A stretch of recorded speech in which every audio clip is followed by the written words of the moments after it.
The layout is U-shaped, and we're down at the bottom of the U. Along this wall are a whole bunch of pre-war built easy building kits.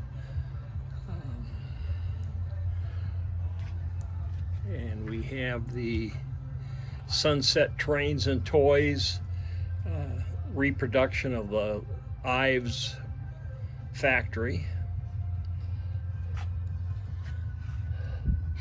Pride Lines Terrace and a Lionel Classics station.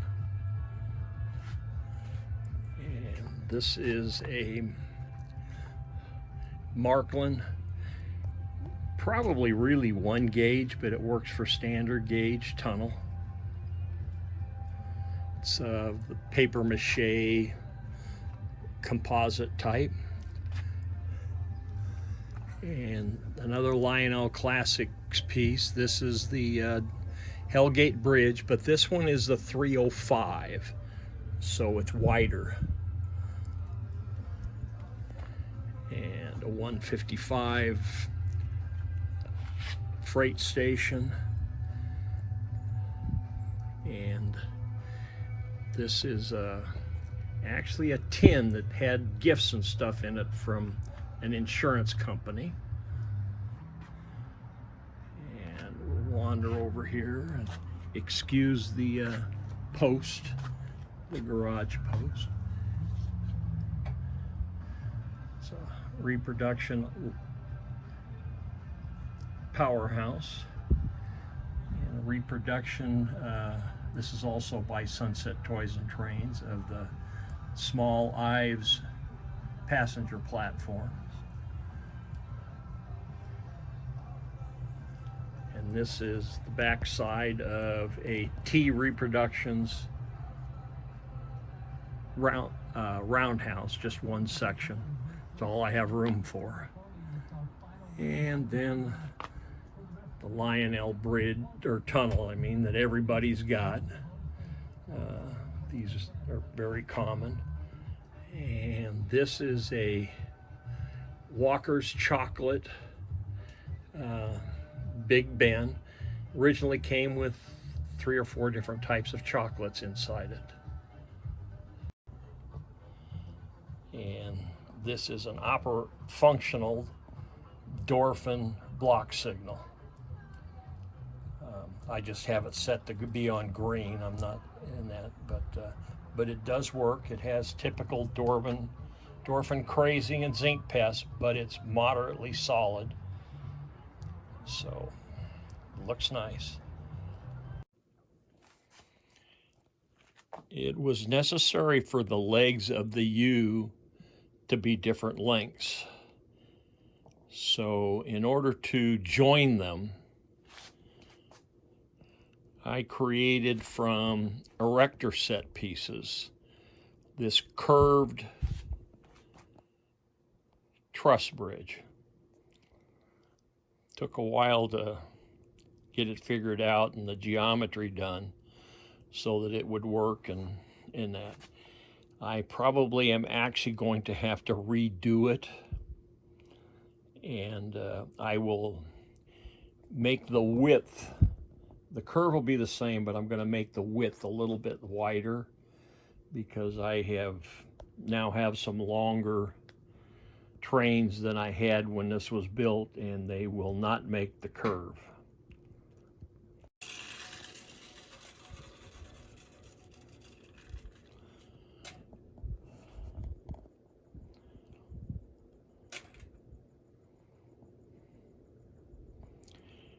This was also made by Marx in probably around the 1920 time frame.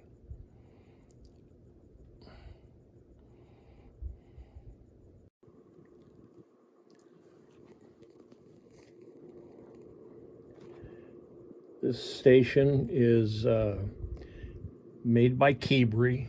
It's a German company, and I believe it is very early post-war. It's all tin lithographed, and it's very large. It was called the Country Station, And it's the largest station I've seen that they've made. So my guess is it was meant to be probably 1 gauge or something like that. And this is a replica made by MTH, but at the time it was Mike's Toy House, not Mike's Train House. That was one of Mike Wolf's earlier ventures, was replicating toys, and it included this wind-up pumper that's inside.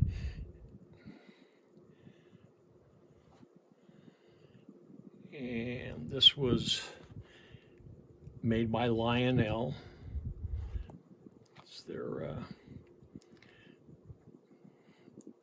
factory, Irvington factory. And then back here is the Lionel 810 power station. Now this is actually a reproduction. It's not an original. And you can see the roof here. We'll drop down. That is a reproduction by Pride Lines of the Ives station. And the glass domes are also, and the benches and things below it, those are all reproductions by Pride Lines.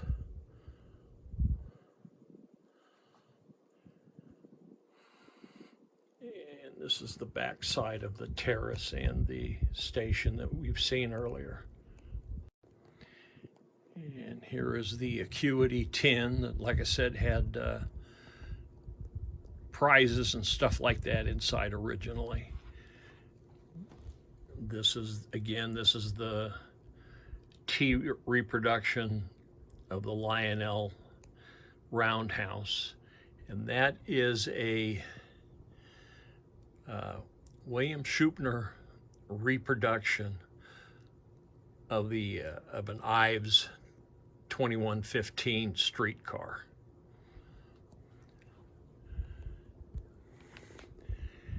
And that crane is also a reproduction of a Dorfin crane. That's a big crane.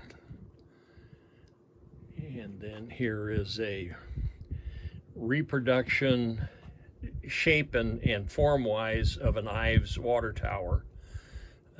This one happens to be lettered for Southern Pacific, which I don't believe Ives ever did any of the road names other than Ives. And then step back. This is all relatively new. I've removed the old Lumar Valley, which was all Marks, and it's being replaced with an HO section with 2 loops. And the buildings here are made by Lido of England. That little station is Marks, and this little station is also Marks. And the roundhouse is Markland. Now, at some point in time, I will do some more work and add more track going into the roundhouse, and it will get populated with HO Plasticville buildings and things like that. And so that pretty much is a good walk around of my layout itself.